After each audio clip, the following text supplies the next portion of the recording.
हाय all, मैं हूं doctor Purnima Sangwan and you are watching the channel rich with health versus lifestyle.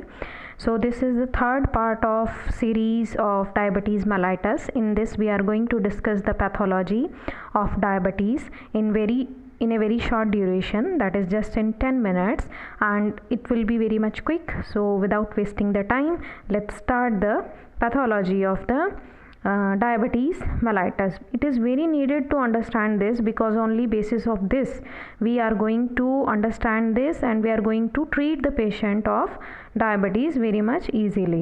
So this is the pancreas as we see in the picture. It is having the three parts, that is head, body and tail, and all these three parts, they are the different type of cell.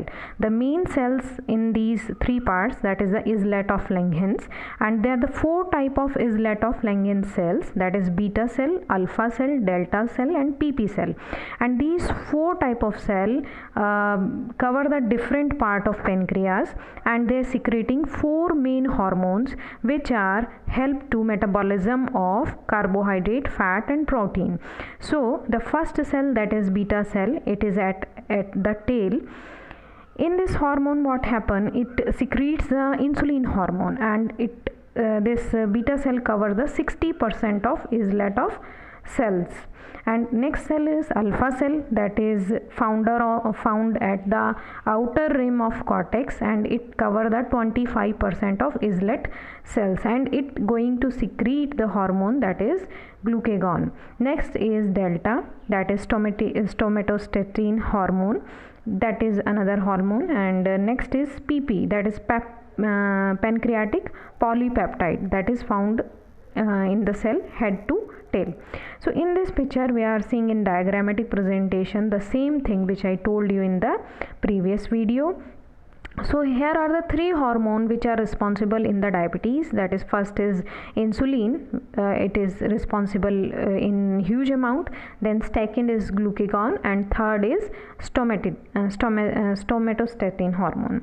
So the fact about the pancreas which help us into treating the diabetes, that is, if 10% of the pancreatic tissues if working in any patient, so it is enough to prevent the diabetes in those kind of patients.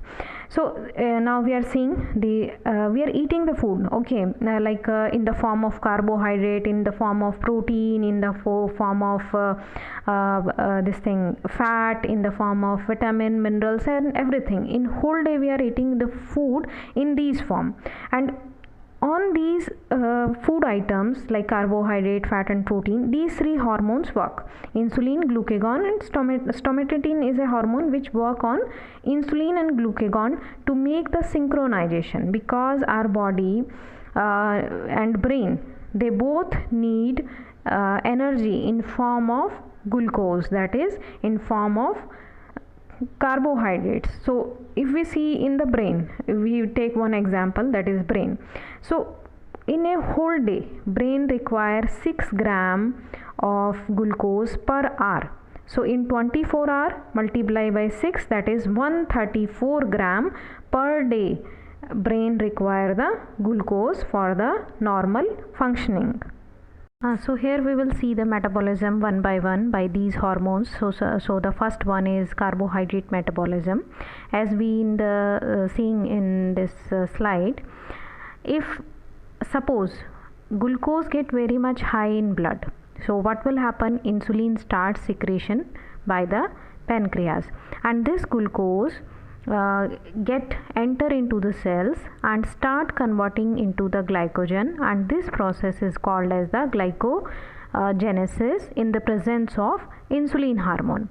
And next condition, suppose if the glucose level get very much low into the bloodstream, so what will happen? Body need the energy. So where that energy come from? That energy come from that glycogen that is stored in the cells. So how that glycogen converted into the glucose to give the energy to body? That is by the help the hormone of glucagon. So this process is called as the glycogenolysis.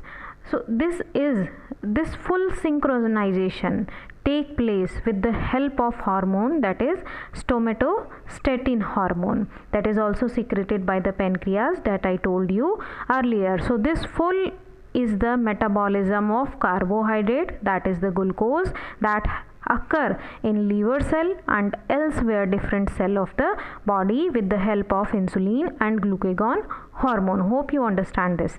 Now one condition I want to notice you, that if suppose in condition of higher blood glucose, then higher will be the insulin and building up of glucose into the glycogen, that is the anabolic activity take place into the cell. And if lower the blood glucose, then lower the blood insulin and it increase the breakdown, that is catabolism of glycogen into the glucose. So this is full metabolism. And other thing, if insulin get depleted, what will happen then? Then the pathology occur, that is the diabetes, because glucose not able to convert into glycogen and that remain into the blood, and then it cause the sign and symptom of diabetes. Okay, next we will see the fat metabolism quickly, the insulin and glucagon hormone. So let's start. So glucose in the presence of insulin converted into glycogen, that we saw in the previous slides, and then this glycogen further it convert into the fat in the form of fatty acid and triglyceride in the form of insulin only, that stored into the fat cell, that is the adipose tissue. And this full process to change the glucose into the fat is called as the lipogenesis. So this is the function which is happen in presence of insulin only. And when body starts need energy, then this fat, or we can say fatty acid and triglycerides, start converted into the ketone bodies, and insulin work is to protect that these ketone body and these fat breakdown should not take place, because this is not the natural way to get the energy like glucose we are getting, because ketone bodies start accumulated in the brain also, and it start accumulated in elsewhere body part also, and it produce the diabetic ketoacidosis, that is a pathology found in the diabetic person because due to lack of insulin.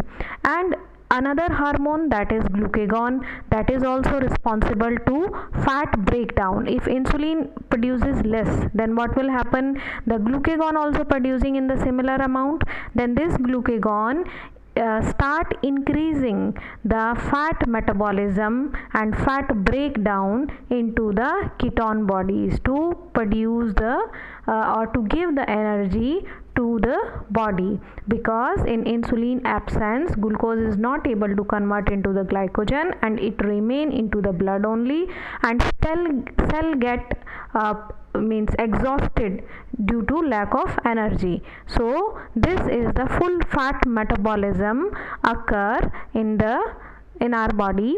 I hope you understand this fat metabolism also. And after that we will see the protein metabolism in the presence of insulin and glucagon hormone. Next we will see the protein metabolism. So yeah, here in this slide we are seeing the protein metabolism in the presence of insulin. So what will happen here?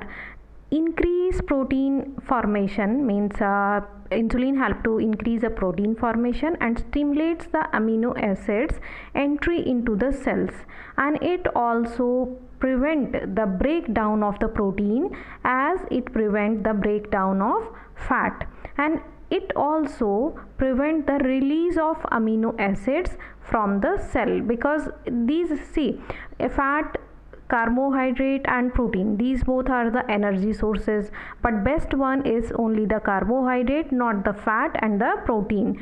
So if insulin deficiency occur, what will happen? The protein break down into the amino acid in the liver to provide energy to the body.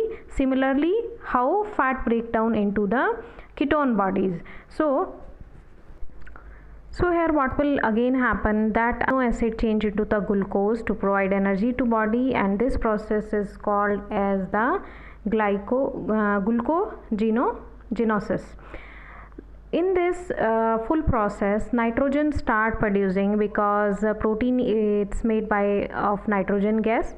So nitrogen start producing and it start accumulating in the joints and elsewhere in the body, and the natural process of synthesis of protein get hamper. And as you know, protein help to build up the muscles and their activities, so protein not able to get in its original form, so muscle wasting start take place in the body. That is the sign and symptom of diabetic person. So this is full metabolism of protein. I hope you understand that. And in the glucagon hormone, that is also stimulate the breakdown of protein to provide the energy. So this is the full metabolism. And next we will see, that is insulin resistance. So this is the full pathology which we saw. In this kind of pathology, what will happen, there is a lack of enough receptor site on the cell, and there is a faulty receptor site maybe on the cell, and have the post receptor defects on these all kind of the cells.